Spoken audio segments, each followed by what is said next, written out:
Sergeant, Fireman, Andre said, don't have me stop pounding on this motherfucker's ass in a minute. this is crazy. I'm not getting this. I'm not getting this at all. I got special skills.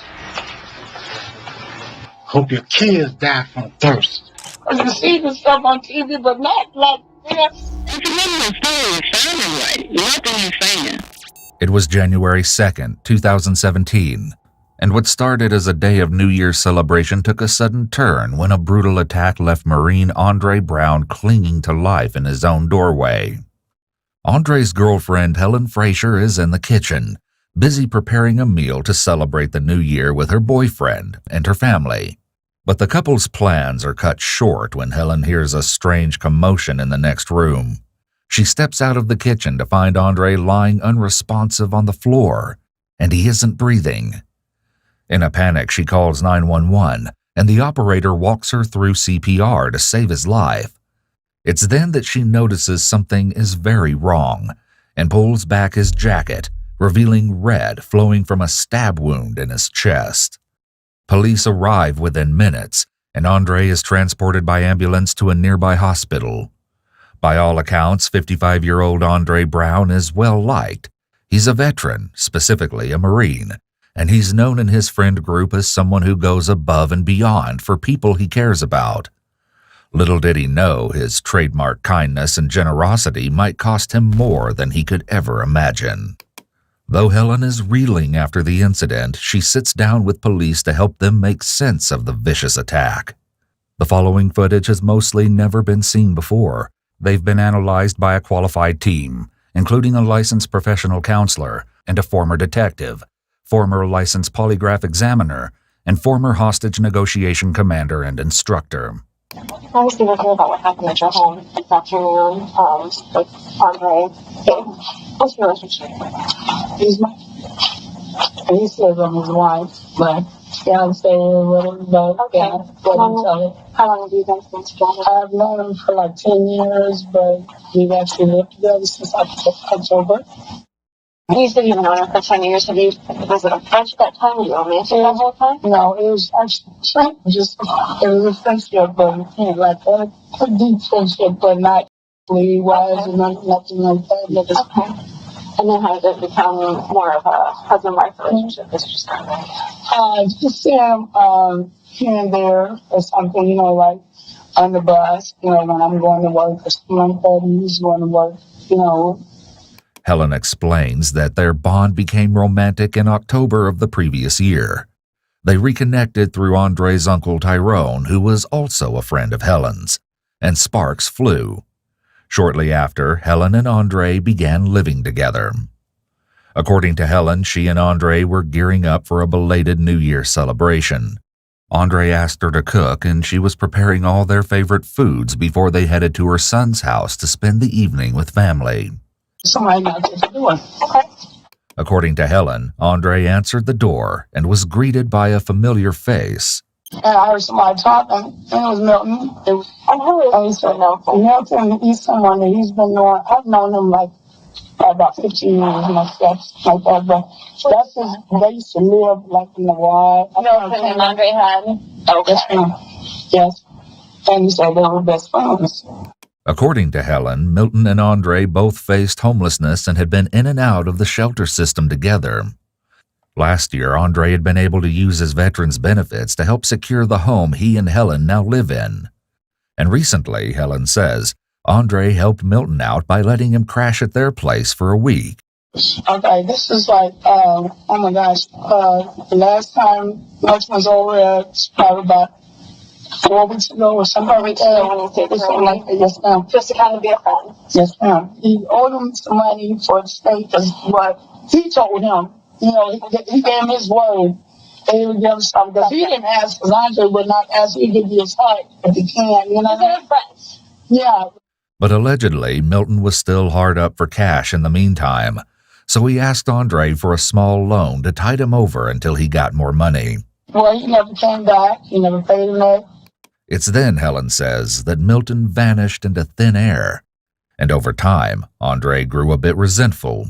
Helen was also bothered by the situation as she said her favorite winter coat had mysteriously disappeared around the time that Milton had been there. It wasn't until the week prior to the attack on Andre that the couple heard from Milton again. Andre had suddenly spotted him at the bus stop, but Milton apparently ducked away, and the couple thought it might be to avoid paying him back. While Helen said Andre wasn't thrilled with this, he decided to let it go, at least for the time being. While police might begin to suspect that they have a cut-and-dry case about money on their hands, they have no idea the crazy twists and turns that they will soon uncover, as nothing about this case is quite as it seems. And so it was surprising that he showed up in the door today. You weren't expecting it, was that right? We weren't. We really weren't. Okay. Did you pick up from the conversation you were overhearing while you were busy doing the kitchen stuff? Did you pick up what Milton wanted, why he was there? Because he came by, he said to say Happy New Year's. They were talking at first and it escalated. Okay, so he said, well, you owe me $8, okay? Okay, then he left with my girl's coat, okay? Right. And he was like, what are you talking about? And I hate to cuss, I really do. No, but that's all I want to hear it for real. Okay. And he was like, yeah, he said, so it's not even about that, but it's just the principle of it. Right. Okay? Like a trust thing. Right. And they stepped outside, they was talking, they came back in, and it like calmed down, and stuff.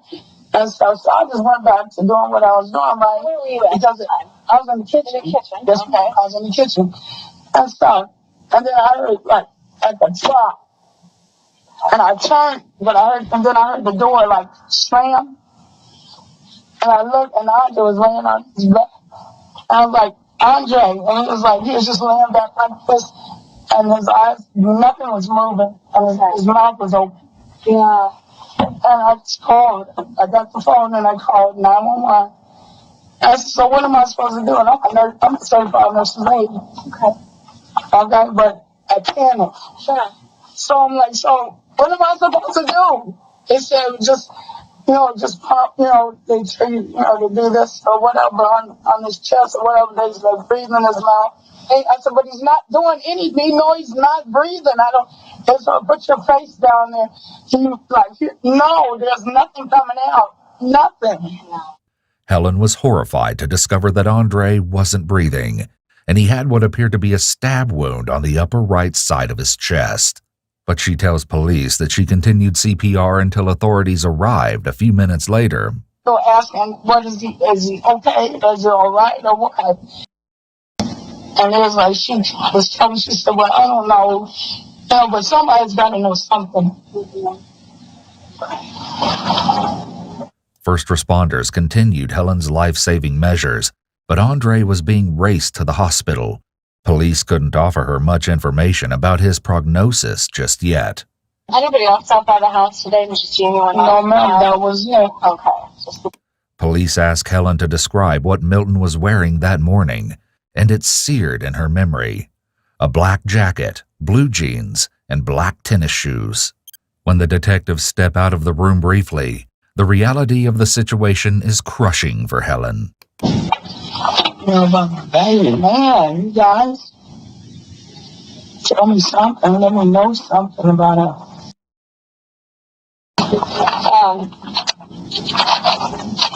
Anything else you can tell us that we should know that I didn't ask you? I just said what I can tell you all, because I'm like, have you already anything about my actor? We have. I'm sorry to tell you, honey. No, you didn't. That's why we're taking it seriously. I'm not lying. I wouldn't lie though.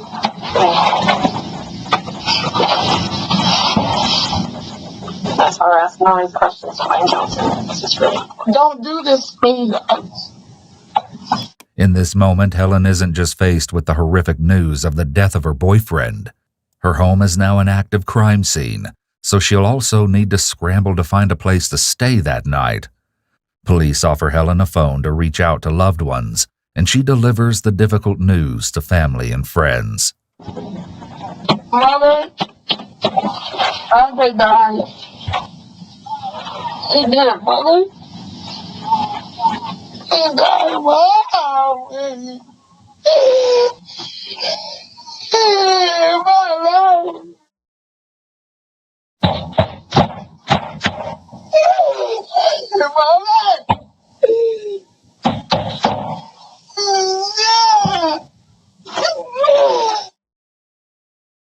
This is crazy. I'm not getting this. I'm not getting this at all. You see this stuff on TV, but not like this. Oh, I need you, mother.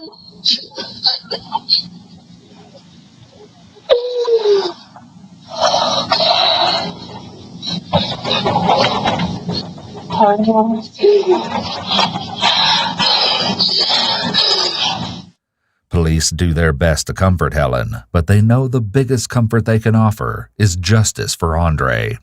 So, armed with a name and a description, police launch a manhunt for Milton Leake.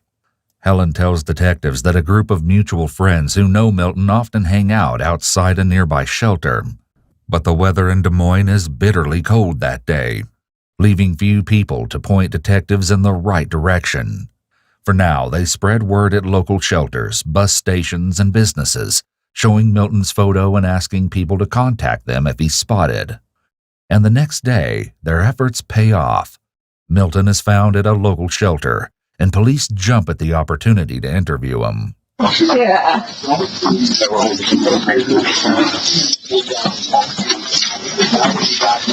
As Milton's story unfolds, the detectives hear a very different account of the previous day.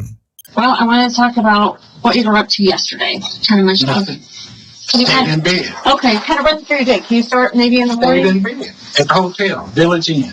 All day long. Except for when I went out and got me a ramen noodle, and then at 12 o'clock, my money came on my card. I went over to Casey's and got me a slice of pizza and a Dr. Pepper. How long have you been staying at the Village Inn? 5 days. 5 days.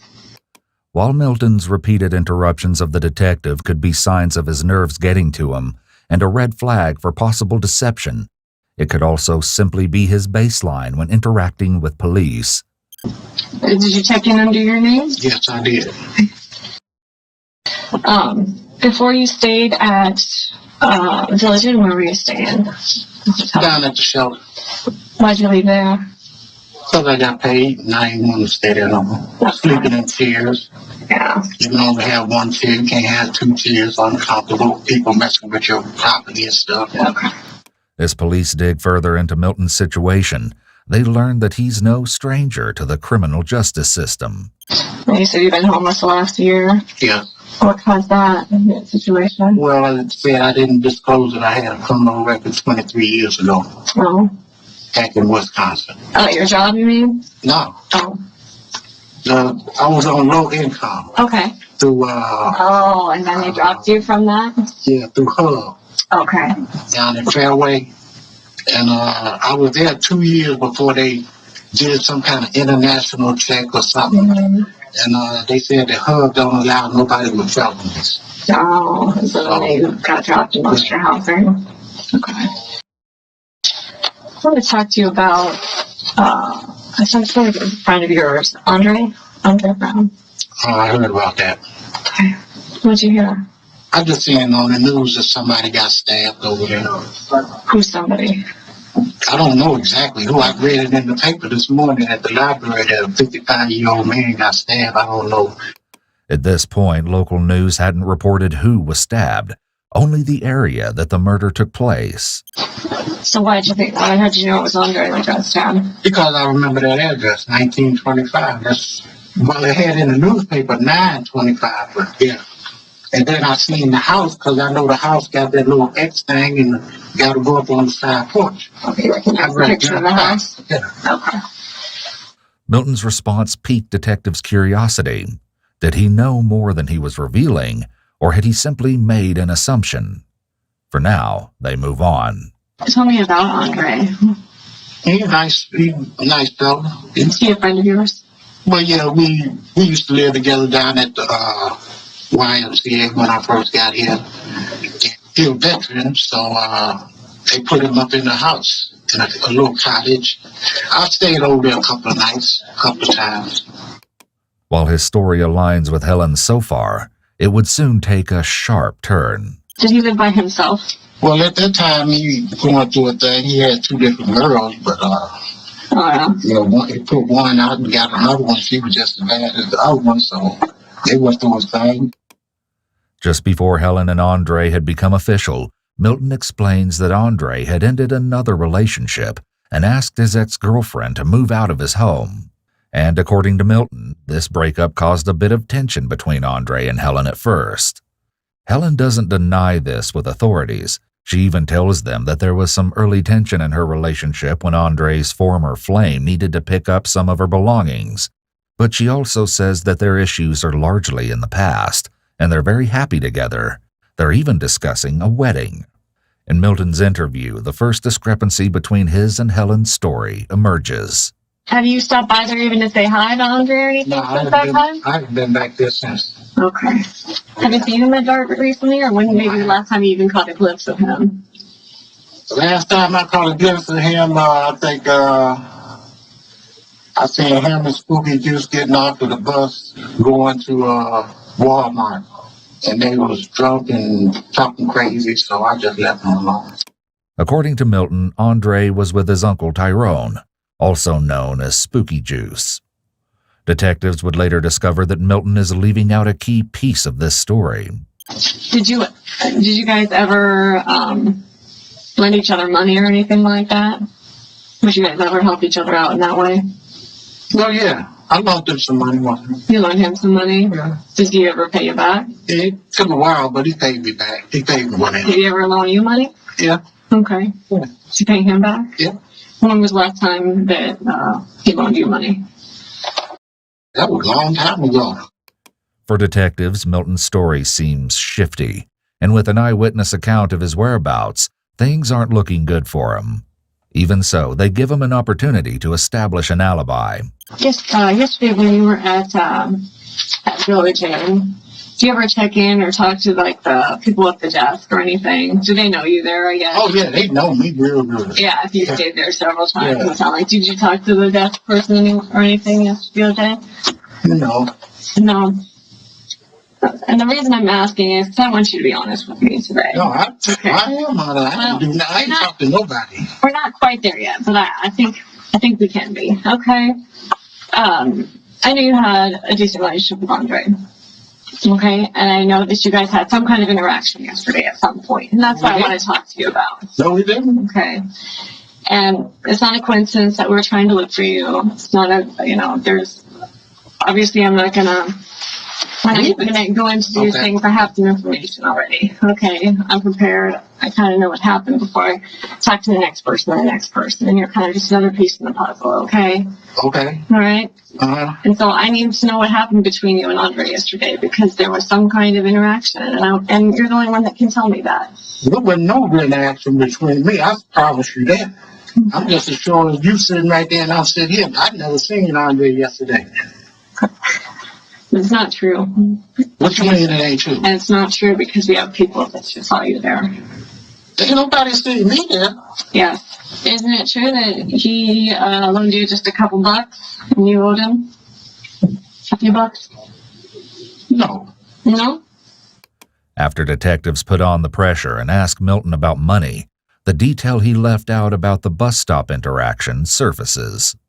If anything, he probably said that I owe him because I stayed over there. He wants the money from that. He did? Yeah. Oh. What do you want from you? He just wanted me. I don't know what he wanted. Did he tell you what he wanted? No, he just said, "Where's my money at?" When did he tell you that? The day that I seen him getting off the bus with Spooky Juice. Okay, about a month ago. Yeah. He wanted your money from you staying there? Well, I don't know what he wanted it for. That's kind of a question anyway. Like he felt that you owed him because he was nice enough just to let you. When you thought he was doing it out the kindness of your Well, heart. at the time, he said I can stay over there. I don't have to pay him nothing because I did have money then. And I said, "Let me pay you, man." "No, man, you just keep your money. Okay. And then after he let that other lady stay in there a couple times, I don't know what they talked about, but anyway, one day he came over. I seen him downtown. He said, "Where my money at?" Mm-hmm. I'm like, "Wait a minute, you said I didn't have to give you nothing when I had some money. Right. Now you wanna embezzle me or something?" I wouldn't understand because he was pissed off. He put it in his mind that you owed him money. Just like you just said. Okay, that makes sense to me. That's something that makes sense to me. Okay? Like he's playing a game with you, it almost sounds like. "Oh, you're cool, bro. Like you don't owe me any money." And then last time you see him, he thinks you owe him. And you're like, what's up? You know, it's either one or the other. For me, that would piss me off because... Well, that pissed me off. All I did was just walk away. You want someone to be straight with you and you think he's a friend, but then all of a sudden you want something from him and you said, oh, I don't need you. It's cool or whatever. Okay. Now, I think that there might be something to that. I think that maybe he was still pissed off at you. I think that maybe when you talked to him yesterday. I didn't talk to him yesterday. You did, Milton. Call Billy Jean. Okay. Call Billy Jean. I can call Billy Jim, but if you're in your bed all day, what are they going to say? I'm not pulling motor drive. I'm not lying to you, okay? You're lying to me. No, I'm not. You lying to me? It's interesting to note that his concern is not how he's coming across, but more about the fact that he's being accused of a terrible crime. This type of reaction would be more consistent with a person who isn't guilty. I wasn't there, lady. Okay. Can you get that? No, I can't, because that's not the truth. Why not? What are you telling me then? Now I'm a liar? To my face? Right now you are. Where to have you identified? Who?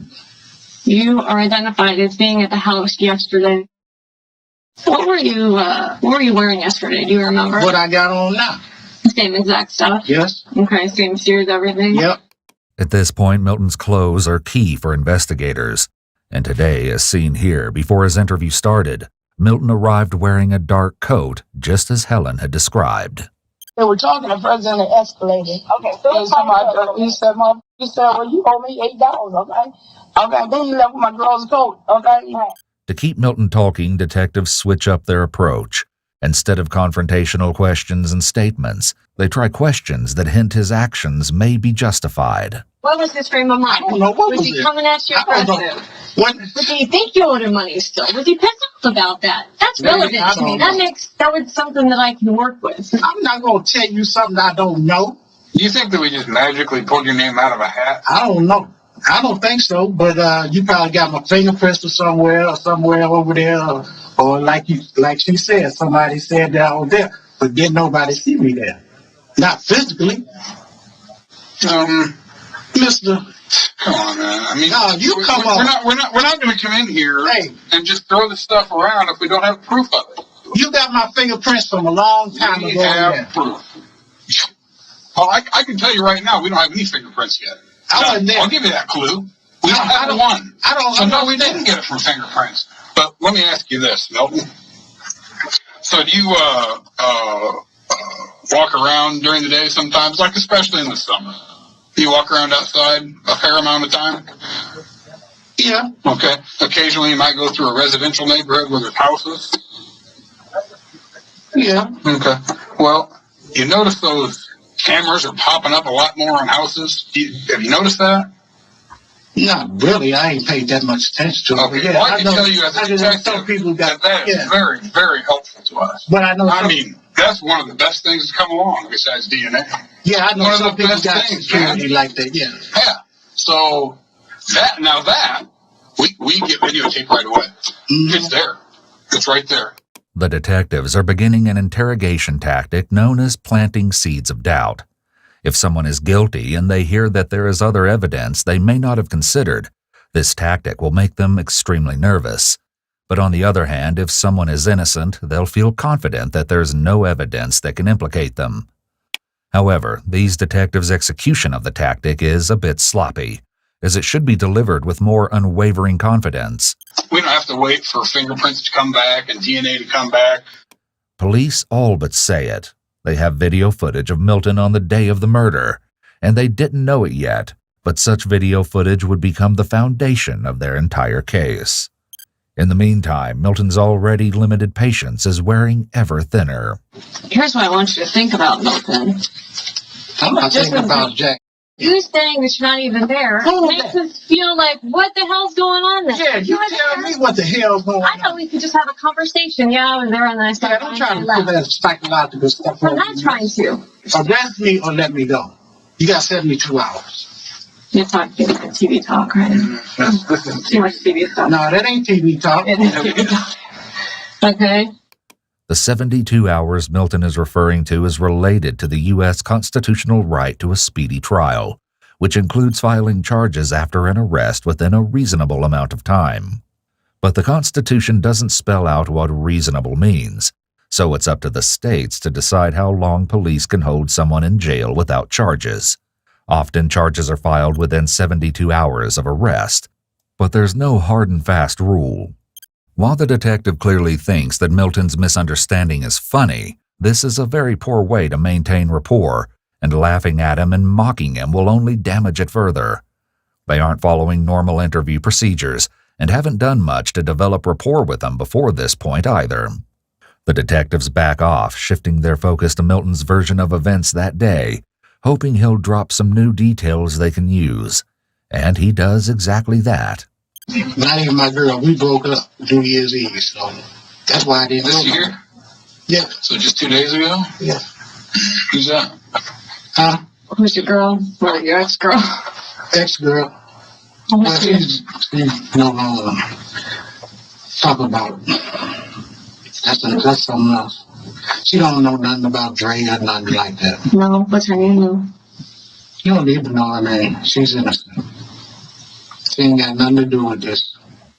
Red flags go up when Milton refuses to share the name of his recent ex-girlfriend. Could she have incriminating information about Milton that he's not keen on sharing?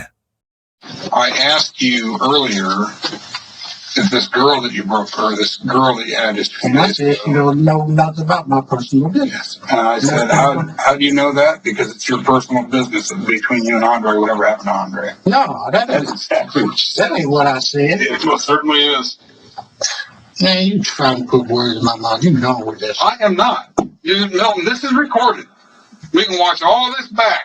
You're getting me frustrated now. Why? I've been trying to be nice to you.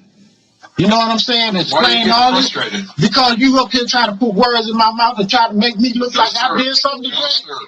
Milton is clearly flustered and frustrated. He's doing his best to stick to his story as the detectives continually try to confuse him and poke holes in it. I ain't do nothing to Drake. I love Drake. You understand that? I would never do nothing to Drake. Physically or mentally. Because me and him knew each other. We understood each other. Yeah, we talked about each other like that. But that's all. But you ain't gonna do nothing. Yeah, you ain't gonna do nothing. Yeah, we talked like that. But we squashed that shit. Milton's frustration reaches a new level, giving way to some strange behavior. I ain't gonna never take nobody's life. For nothing. Not a penny, not a dime, not a different woman, nothing. And I got skills to do that. But I don't go around doing that. You got skills to take people's life? Yeah, What kind of skills you got to take people's life? I got special skills. What are those special skills?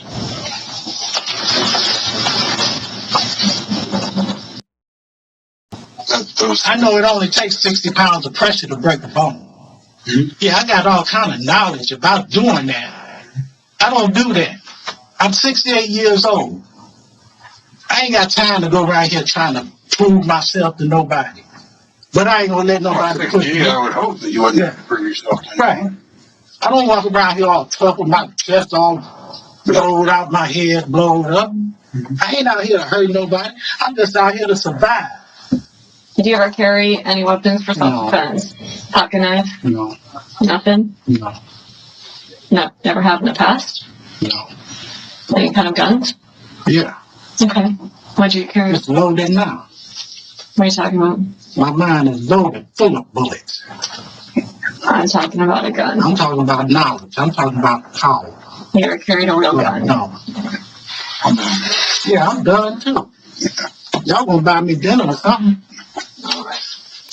Milton's unusual comments don't do him any favors with police, and neither do his comments when they leave the room.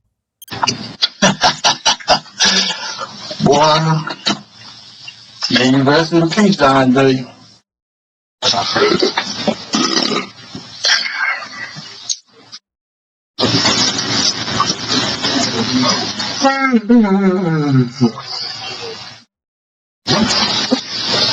Man, come on. I'm hungry.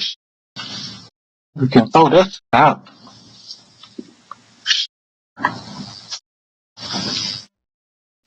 Man, come on with this dummy. Hey,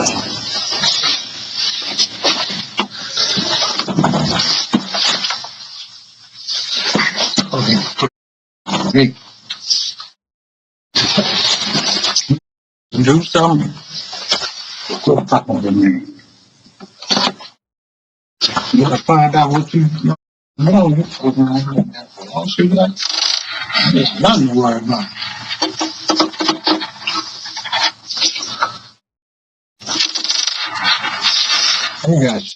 I ain't do a thing. Y'all working yourself up to nothing. Think you want to let's be clean. You put me in any way you put me. So you falsified information. That's what you do. Planting information.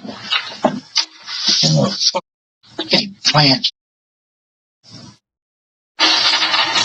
You don't think y'all gonna build a case on this? Y'all just trying to solve it on the side. You say y'all ain't solving it with me. I ain't the one. I don't mind. Don't try to put me somewhere where I wasn't even at. Something like, yeah, I knew you were there. Please. You don't know jokes. You can't prove nothing. You just think we can pin it on a homeless man. You crazy. $25 million lawsuit. No. $125 million. I'm gonna sue this guy too.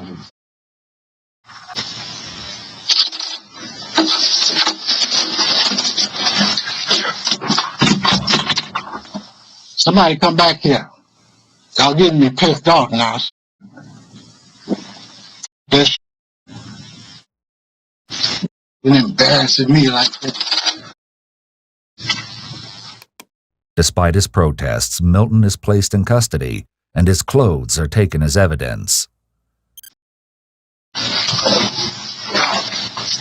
Hope your kids die from thirst. Police let Helen know as soon as they've made an arrest, and she's instantly relieved to hear of his apprehension. With Helen's eyewitness testimony, the detectives are confident they've got their man, but they want their case to be bulletproof, so they don't stop there.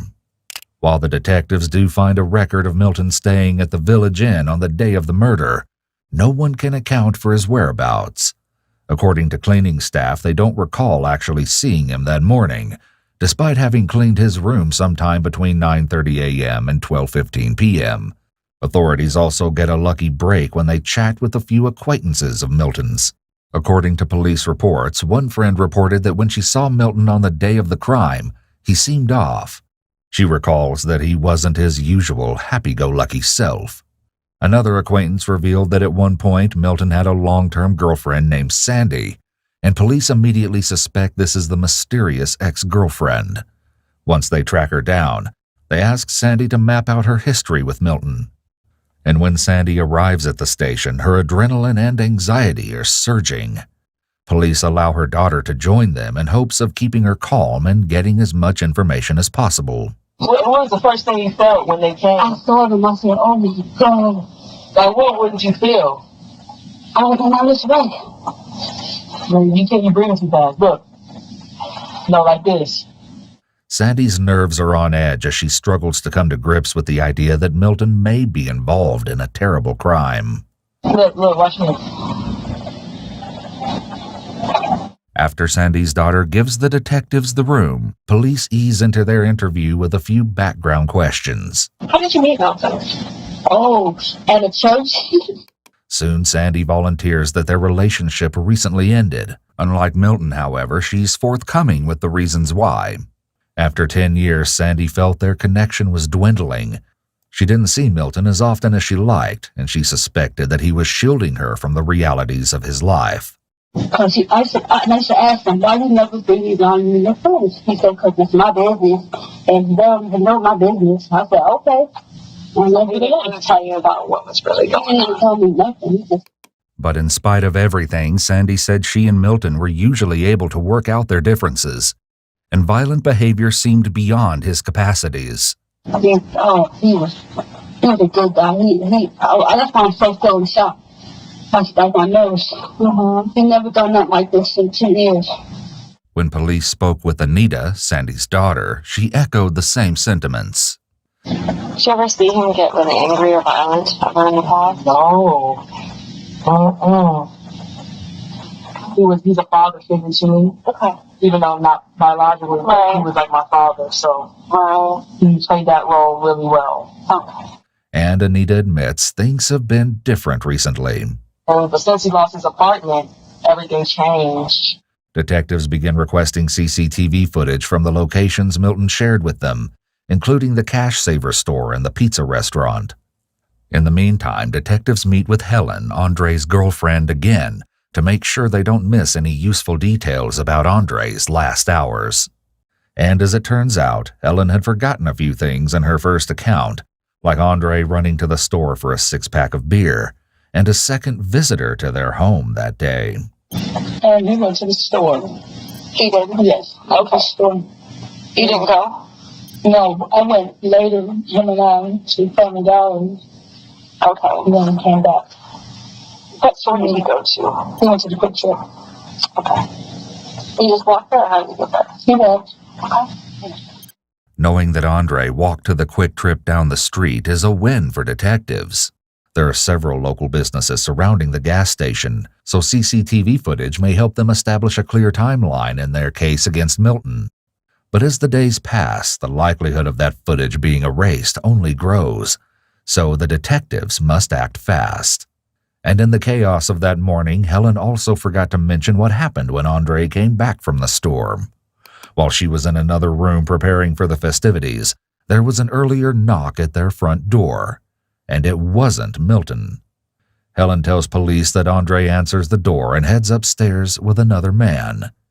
After a while, Andre comes to the kitchen to grab a drink, but something wasn't quite right. Yeah, I asked him who was it. That's what I asked him. But he didn't tell me, so it's just a friend. He got another beer. And gave me a kiss. Yes. And then somebody knocked at the door. Once again, Helen recalls the event she heard in the next room just before discovering Andre unconscious. But this time, she shares two critical new details. I heard like the door close, but I heard something like a loud noise, like a thump or something like that. But I heard, now that I think at the back, it's like I heard the door close twice, like right behind each other. Like it open, close, open, and close again. So I don't know if there's a person that came downstairs as well that was up there with him. I'm not sure. And then I said, Andre, man, on the floor. And I was like, I don't know what you did. I called Mom. I said, Andre is laying right here because I hadn't seen anything. He had his jacket on. He started shouting up. I said, Mother, what should I do? She said, you need to call 911. And I know I should have anyway. And stuff like that. I called my mother instead.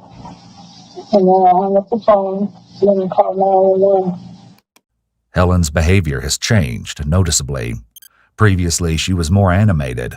However, now her nonverbal behavior is scarce. The information that slipped Helen's mind during the first interview is essential. The mystery visitor and the timing of his exit mean police may have another witness, or even an accomplice. Helen's phone call to her mother, Evelyn, could also provide new insights, so authorities make a note to reach out to her. It's possible that Evelyn remembers details that Helen doesn't, like a comment or a background noise. So these things have changed since we last spoke. Yes. Okay. Why didn't you tell us about this person? Because I wasn't thinking at the time. While Helen's omissions seem odd at first glance, her trouble recalling details may be in part due to the trauma she experienced. It's also possible that the event briefly slipped her mind, as she was likely focused on Andre's prognosis during the last interview. As detectives continue building their case, they request cell phone records for the 3 phones kept in the house: Andre's, Helen's, and another phone belonging to Andre's niece. Authorities also turn to DNA in hopes of sealing Milton's fate. At this point, several kitchen knives found at the scene are undergoing processing at a lab. Perhaps one of them could be the murder weapon. When reviewing crime scene photos, detectives note a strange lack of blood in the home. Except for a few spots here and there isn't much to be found. Considering how much blood was on Andre's clothes, authorities find this detail surprising. Helen willingly provides detectives with a DNA sample to help rule her out. DNA is also collected from Andre's body, and samples are obtained from Milton as he awaits his fate in jail. Police know Helen spoke to her mother, Evelyn, briefly before calling 911, but they've been unable to reach her. Would your mom answer your phone if you called her right now? Yes. Would she be willing to talk to Detective Garcia? Yes, she will. Once Evelyn is on the phone, however, her story leaves authorities more puzzled than ever. We wanted to talk to you because you were on the phone with your daughter, Helen, around the time that this happened. Isn't that true? Yes, ma'am. Okay. I would like you to tell me in your own words your recollection of what you overheard or what was going on or what Helen was telling you about what was going on. Okay, so I'm trying to regroup back then, yeah. Something was going on. I think it seemed like it's from my observation in the background, I think someone was cooking or something. And it seemed like someone came to the house or something. I can't really get it together, but I think somebody had came by there or something. Before you hung up on your conversation, did she tell you that Andre was hurt at all? Did she mention anything like that? That he was hurt something. She said something that, oh my God, something. She said something was going on. And so, and then I told her to call 911 just now. It seems odd that Helen wouldn't have provided any details to her mother. Even if Helen didn't yet see Andre's blood-soaked clothes, she saw him lying in the doorway, not breathing or moving. The detectives aren't sure why Evelyn's answers are so vague. Perhaps she can't remember or she doesn't understand the questions. Or maybe she's intentionally leaving out information. Well, you wouldn't tell her to call 911 unless you knew something serious. So what did she actually tell you? Not just something. What did she tell you? As far as like when she got hurt or something like that, or something happened. So she didn't tell you anything was wrong other than he might be hurt. That's all most you knew. Not that he just maybe stubbed his toe or anything. It could have been. I mean, how did you know it was serious enough to call 911? I'm confused. That he might be hurt. That he might be hurt. Or something was wrong. And I think she said she heard a bump or something like that. Or had a bump or something like that. Like a bump or something. And so, anyways, the person, whoever the person he was involved with, must have ran or whatever. I don't know now.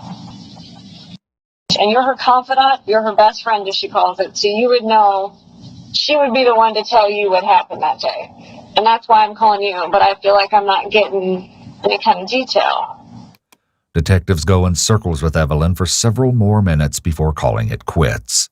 Even though their conversation with Evelyn doesn't reveal any new information directly, they have a strange feeling about the way questions were answered. Evelyn's cluster of behaviors seemingly point toward deception. She frequently uses filler words in her responses like as well as unsure language like I don't know and I think. Whoever the person he was involved with must have ran or whatever. I don't know now. I think someone was cooking or something. But I think somebody had came by there or something. She also seems to stall as she answers, perhaps buying time to think of what to say next. Sensing something is amiss, authorities walk Helen back through the day of Andre's death in case any new information surfaces. And as they've come to expect, there are indeed more details to be found. When you heard the knock on the door the second time, Yes.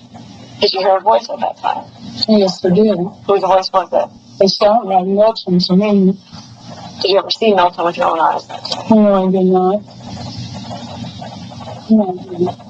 how are you able to provide a description of his clothing the first time you talked to him? Just because I saw a coat, I didn't see his face or nothing, but I saw his coat and stuff because it was right by the door.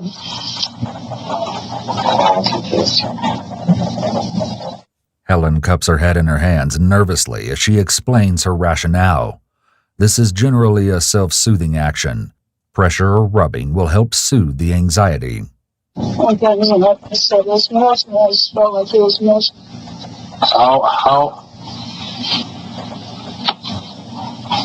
I really didn't see. How sure are you that was Roman's voice? 50-50? Yes, something, yes. 50-50, 75-25, 100%? 50, sound like him. Sound like him. Yes. And the coat looked like the coat that you'd seen him in previously? Yes. Helen's response here is increasingly unclear. Instead of providing firm yes or no responses, she seems to agree with whatever answer the detective offers. By now, authorities know that something important is missing from Helen's story. But what they can't know is that this is just the beginning of a truly bizarre and complicated story. You're leaving a lot of stuff out. Okay? You make a lot of assumptions. There are holes all over that story. All over it. We need to stop. We need to hit the reset button. We need to start over. Who's this guy upstairs? I'm not sure. Is there really a person upstairs? Yes, sir. It was. Really? Yes, it was. Yes, sir. Yes, it was. Because you heard a door shut, then a door shut. Yes, I mean, back to back. Yes, I did. Okay, so he was there. This guy saw it. Helen's hands are often not visible as she's using the table as a barrier between herself and the detectives. Using a barrier such as the table allows an individual to keep distance between themselves and the investigators, regardless of actual physical distance. Right? I'm not sure. Because what you're telling us, I don't believe it for a second. Maybe parts of it, but not very much of it. What happened? Him and the guy, just the other guy, but he's got a big family and stuff, so I'm together. Just You need to be honest. This is your life. This is your life, and it's not looking good for you right now. You're looking guilty of something right now. I'm telling you, that's how it looks. That's how it's looking right now. and I did something to him. But here's the deal, Helen. What else are we supposed to think when you're giving us the story that doesn't even make sense? We're trying to give you the heads up. What do you think a jury's going to think? There's blood in the kitchen. He hits the floor. You're in the kitchen. Yes. Where do we think that blood came from? Must be from you. Well, they didn't do anything to Okay. me. Tell us the truth. I'm telling you. Truth will set you free. Tell us the truth. I'm telling you, I did not do anything to him. Who is this person you're worried about? Who are you protecting? You've got to be honest, Helen. This is your life. This is very important. Don't you think it's important that the right person gets charged for this? Yes, Do you think that's important? yes, I do. You're not acting like it's important right now. So you need to do something to prove that that's important to you. Helen sits back in her chair as the detective brings up a jury trial. She physically distances herself from the idea that she might face one if she keeps changing her story. After a long pause, Helen finally admits that the man upstairs wasn't a mystery after all, despite her previous story.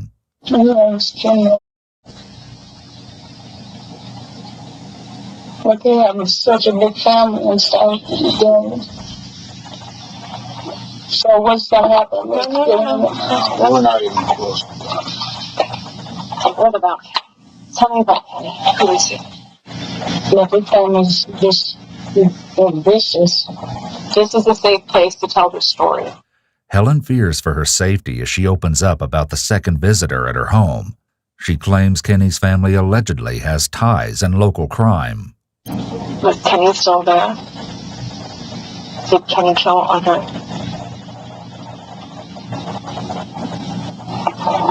You need to be honest. Did he kill Andre? Because I saw it. With hesitation, Helen explains to police that Kenny was the only one at the house that day, and while the rest of her story was true, the fight that took place was only between Kenny and Andre, not Milton. In fact, he wasn't even there that day. He had been telling the truth all along. Police have the wrong man in jail for Andre's murder. What's your recollection? Because he's like, he stole one of, like he stole from when he came downstairs. Can you say that to Andre? No, Andre said it to him. Andre said that Kenny stole. Yeah, because he had it laying out, I guess, upstairs. And he's like, man, I wouldn't give you some, man. Yes, you did. Yeah, yes. But it really escalated, it really did. And stuff, and they're just nuts. But, I mean, how did it escalate? Because he was like, man, you said, you're not going to treat me like a pussy. I'm not a, I'm not a pussy. He said, so what you want to do about it? He said, I stole something, so man, if you feel like I stole something, then, hey, work it out. And Andre came downstairs. And Kenny came downstairs as well. Okay. And Andre came in there. Where? He came in the kitchen. Okay. And he got a knife, but Kenny got it from him. Snatched the knife from him, stabbed him. Threw the knife in the sink. A sink that was conveniently full of dishwater. Why didn't you just tell us, Kenny? Why didn't you? Because I'm scared of him, because he have a very big family, a very violent. What are you scared of? What are you going to do to you?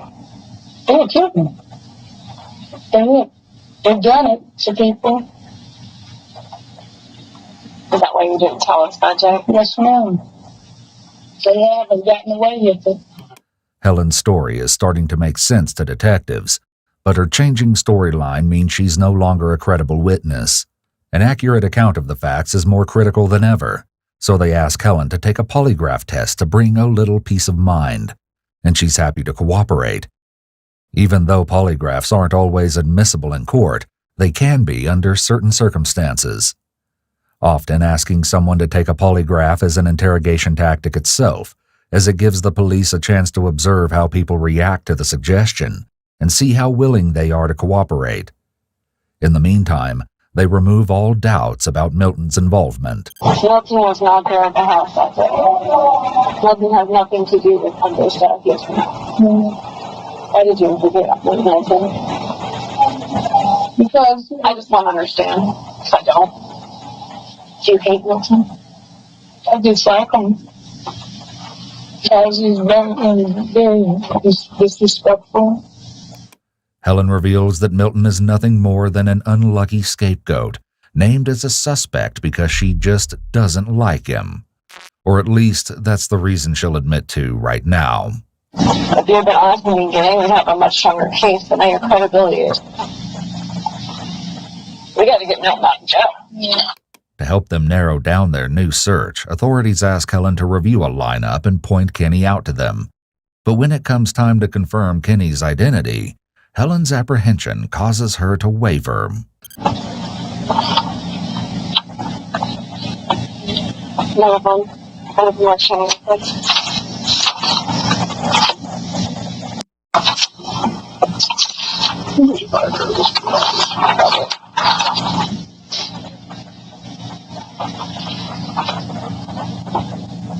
You already identified him by name. I'm sensing some reluctance right now for you to identify me something by photo. Am I accurate on that? Those two photo lineups that you were shown, did you see them? That one. Did you see them? That one. You're lying. I can see it. You're lying. Just it's okay to be scared. It's not okay to mess with people's lives, and this investigation has done enough harm right now, to be honest. This is your time to do what's right. For Andre. Do you give a shit about Andre? Yes. But I live my life too. Helen asks to see the photos again, and she begrudgingly points to two individuals in the photo lineups, but it's clear that her goal is only to move past the question. For now, her strategy works. I want to see the hell of him. Which one? Him. Him or him? Is Is that what you're saying?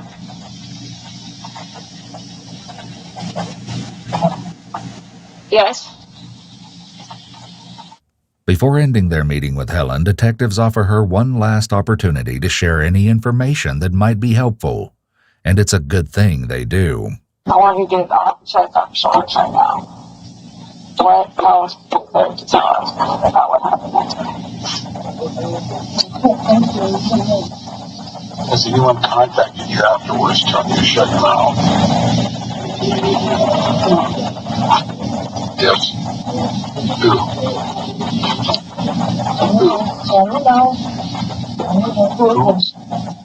It's interesting to note how she's rocking back and forth now. A lot of people do this when they're anxious, and Helen has to know she's not looking good at this point. She's also hiding quite a bit behind the table. Did they come to the house? What'd you see them at? At the store, and they just let me just look like in my pocket. And the note and hide it down in my pocket when I was at the store. I mean, those pickpocketers. What'd the note say? It's like, if you want to live, you won't talk. Just so I know. Just get to it up. Armed with plenty of new information, detectives let Helen go and get started tracking down their new suspect. The same day, authorities work to get Milton released from jail, and the detectives ask him to stop by one last time. After police promise him exoneration, they chat for a few minutes about Andre and Helen. In alignment with what Helen shared with police previously, Milton explains that Tyrone, also called Spooky Juice, reconnected her with Andre, but Tyrone and Helen had an unusual history.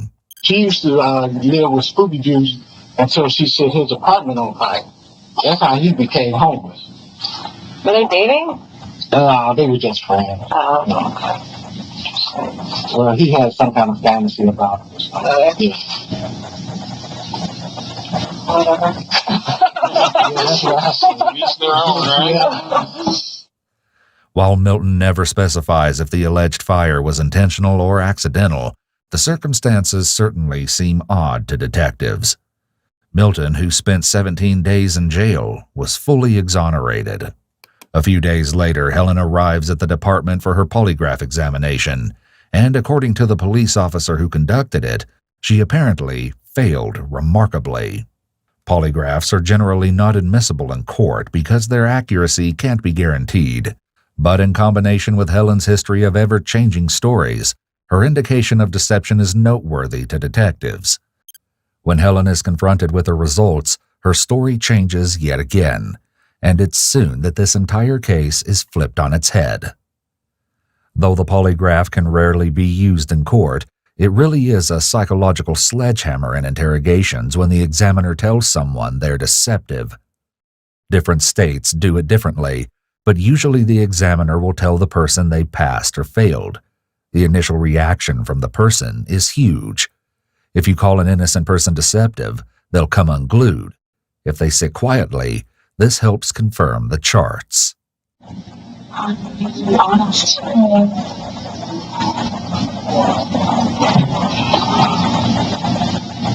You have to be honest and you have to face it. Whatever it is, you have to face it. No more lies. You keep lying like you're doing now, you eat you alive. After weighing her options, Helen shares another brand new version of events on the day of Andre's murder. The question is this finally the truth?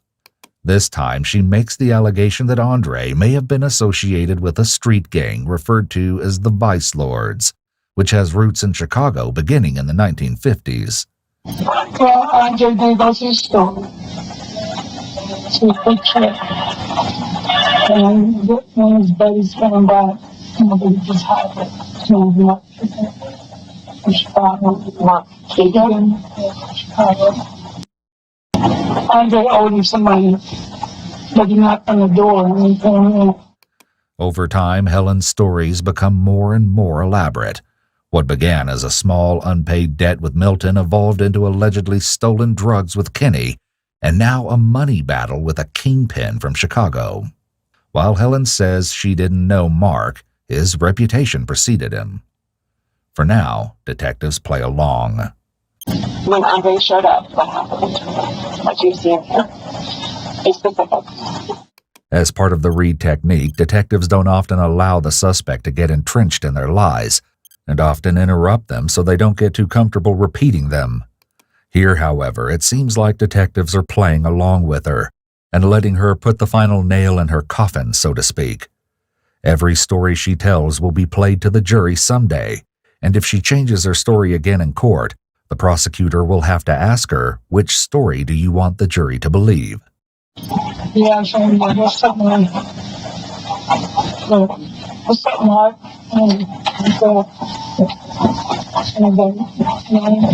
I know you, right? He said, yeah. He said, it's there. And like, he said, I didn't have, all of it and stuff. He said, what you mean?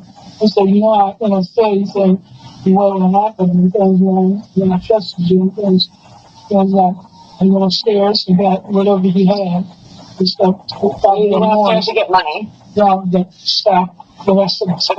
Yeah. Okay. And then I guess to get him whatever he had as far as the money, which was only like $50. And I should have done like way more. And, he didn't like that. He didn't like that. Helen goes on to describe a story similar to her past two versions. The two men began arguing and it escalated to violence after Andre grabbed a knife from the kitchen. Police are left with many of the same questions, and they're at the end of their rope. Is this the fourth different person we're saying now? Yeah. Fourth different person. Milton.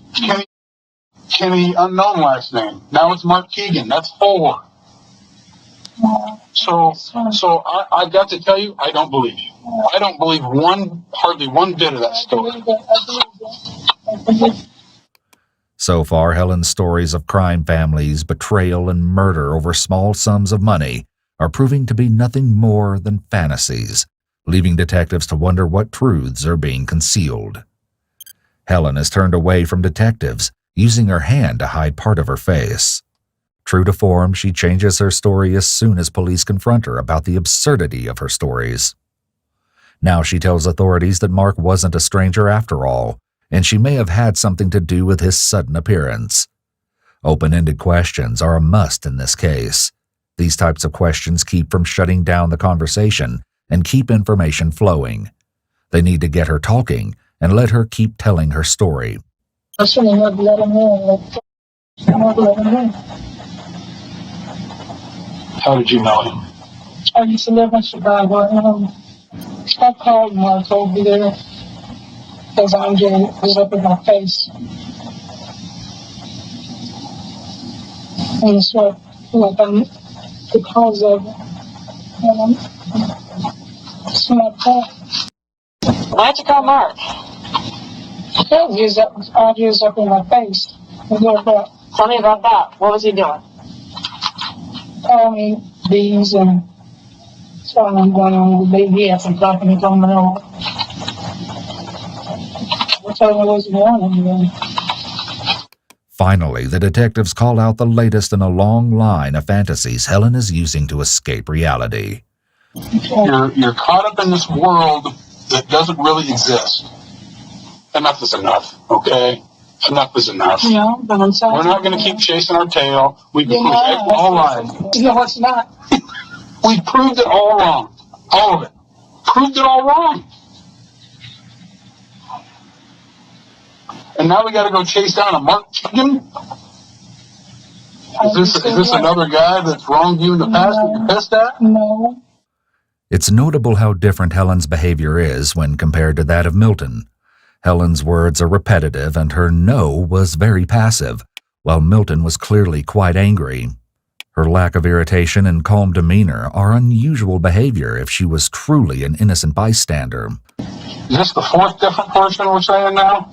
No, somebody else lied to you. That's why to go over this. Somebody else is lying to you. I was not there. Police will also have noted by now that her constant expansion of the suspect list is a big red flag. Guilty people often want the police going in as many directions as possible to keep the attention off of themselves. Every time police talk to Helen, she adds a new suspect to their list. Like Kenny and like No, Milton Leak? no. Yes, sir. So when we go searching down Mark Keegan and we can prove that he wasn't here at that time, what's your story going to be then? We're done. We're done. So I would rather get right down to the truth. Authorities now know there was a fight between Andre and Helen that morning, but they don't know why, at least not yet. And when they find out, it's even more bizarre than they could have ever expected. Why were you pissed at him? I wasn't pissed at him. No? I was, doing the drugs. Yes, I was upset. Okay, that's also a lie. That's also a lie. No, it's He was not. not doing drugs. Yes, he was. No, he was not. Yes, he was. Either that or he was. We got the test back, Helen. No drugs. Nothing. Alcohol in the system, that's it.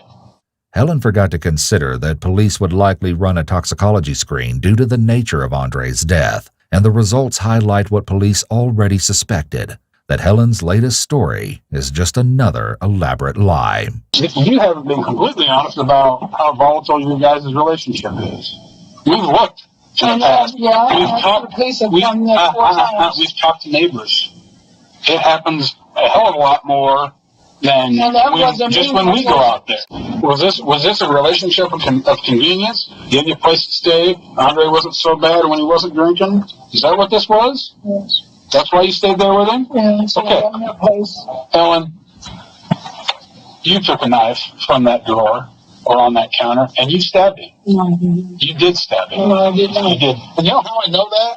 Because every single story you've told us is a lie. The only person you haven't told us it was is you. And you were the only one there with him. No. Police also find fault with Helen's claims that Andre grabbed a knife from the kitchen. When Andre passed away at the hospital, his property was collected and sent to the police lab for processing.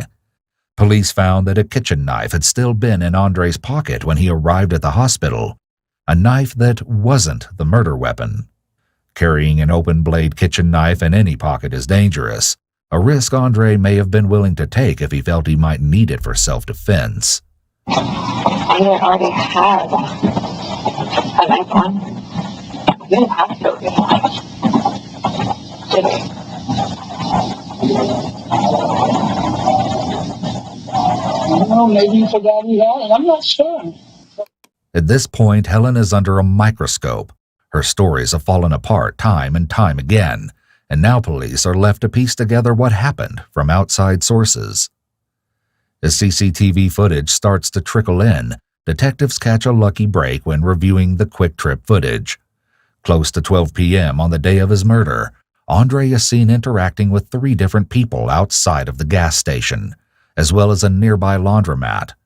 Of interest are 2 men and 1 woman. Police were soon able to identify the mysterious people who spoke with Andre near the quick trip. While they were able to rule out 1 man who spoke to Andre but didn't really know him, the other pair would prove integral, and what they had to say would turn the entire investigation upside down. This is Riley Farrell. Can you just tell me from your own recollection right now what you remember about that day? Yeah, I was just going to a quick trip with my friend to go get pizza. What friend? My friend Jess. I just met her that day. Okay. But we walked from a buddy's house, and then the guy kept trying to talk to this girl, and this girl didn't know who he was. What? Just Jess, you mean? Yeah, and we were just walking in the same direction, and he was saying he might have to go kick somebody out of his house or something like that. And I was like, "What? Do you need any help or anything?" And he's like, "No." Did he say anything more about that? A girl. The woman Andre wanted to kick out was Helen. Far from getting married like Helen had told detectives, he was breaking up with her and trying to get her to leave. Perhaps this is why Andre felt safer carrying a knife that day. With no expectations of getting the truth from Helen, police reach out to Andre's sister Deborah for help, and what she told them would leave their jaws on the floor. At first, Deborah explained that Andre wanted to help Helen. He moved her out of the local shelter, bought her a cell phone, and even helped her to get to her doctor's appointments. But as Deborah recalls, their relationship wasn't all smooth sailing. Anytime they called me, it was always arguing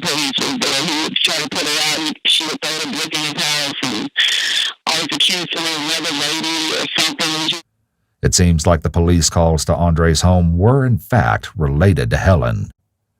According to Deborah, Andre was through with Helen, but he had to follow formal eviction procedures to get her out of the house. Perhaps that was part of his plan the day that he died. And Deborah wasn't shy about her reservations. She knew right away that something wasn't right with Helen after she explained the circumstances of her brother's murder. Deborah's skepticism of Helen wasn't at all unfounded. Andre allegedly told her that Helen had been making threats lately, as recently as a week before he died. Yeah, she said she's gonna kill me. If this is true, that means Helen may have actually planned Andre's murder after all. With all of this new information in mind, it's time to confront Helen about her never-ending web of lies. How long did you talk to your mom before you called 911? I talked to her probably about a minute. How long was that phone call? 11 minutes. So what's going on here, Helen? I don't remember. And I'm telling you, there's a lot more we haven't got to yet. What were you doing during that time? Were you cleaning up? No. Cleaning up what? Evidence? I don't know. No. There's a soft upward inflection with her no, almost as if she's asking a question. It's clear she's unsure. The stab wound to Andre's upper right chest area punctured both his lung and his aorta. Andre laid bleeding to death on his floor while Helen talked with her mother on the phone for a full 11 minutes. Now that it's looking like Helen is the actual culprit behind Andre's death, detectives dive into her background. After speaking with one of Helen's aunts, police learn that she's been exhibiting strange behavior lately. Her family noticed that Helen began showing up to church recently and voicing in the prayer line that she wanted the detectives to leave her alone. But the most startling discovery comes from Edward, Helen's brother. He alleged that not only was Helen talking to her mom after Andre was stabbed, but during his stabbing. This leaves detectives with only one place to turn, to Evelyn herself. Police believe she holds the key to unraveling Helen's lies, and they soon learn that they're right. At first, Evelyn tells police she can't recall when or how she learned Andre was stabbed, but after police show her a photo of Andre, her guilt becomes too much to bear. She admits that Helen told her about the stabbing during their phone call, and even describing exactly what happened. Evelyn heard Andre's voice in the background of the call. She says that she then heard Helen's voice become angry before an eerie silence fell over the line. Soon Helen began yelling at Andre to get up. She then said that Andre was turning red, indicating that he was bleeding significantly. At this point, Evelyn said she told Helen to call 911. Now that it's time to bring in Helen to answer for Andre's death, she's gone missing. Detectives struggle to contact her, and it seems she's dodging the police. But the detectives cook up a strategy to contact her. Helen is on parole, so detectives coordinate with Helen's parole officer to catch her by surprise. During this final round of interrogation, now that all of her lies have been exposed, Helen's demeanor changes significantly. Instead of her usual submissive posture and sheepish responses, Helen sits tall, arms folded defiantly across her chest.